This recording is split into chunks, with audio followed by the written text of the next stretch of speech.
So parking crashes rarely result in injuries, but they often result in expensive repairs. Parking assistance features can help drivers avoid these kinds of crashes that are very common and often leave them without a car for several days, if not weeks, and a big repair bill.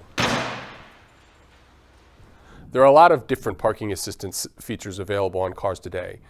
The most basic is sensors that detect things that are close to the car and issue warnings inside the car. In some cases, that can be combined with automatic braking. Some of the sensors look to the sides to detect crossing traffic behind. And there are also cameras, of course, to give drivers a view behind the vehicle that he couldn't get with his own eyes or by looking in the mirrors. Okay, here's how rear auto brake works. There are sensors on the car that detect things behind me. I'm going to back up without paying attention. The sensors will detect the car behind us and automatically apply the brakes.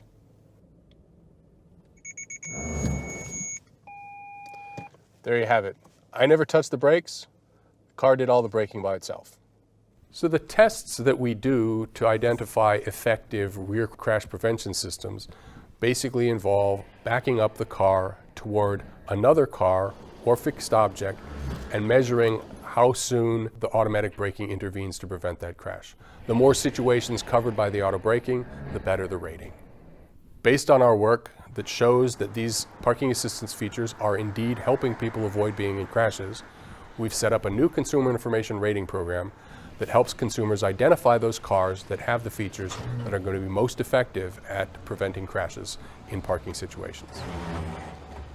The rear crash prevention ratings are done on a scale ranging basic, advanced, and superior. Of the 6 vehicles we evaluated today, the Cadillac XT5 and Subaru Outback earned superior ratings. The other 4 are advanced, so all 6 vehicles are doing a good job of helping drivers avoid being in backing crashes. So the reason we launched the rear crash prevention ratings was to encourage automakers to fit more of their vehicles with the more effective technologies.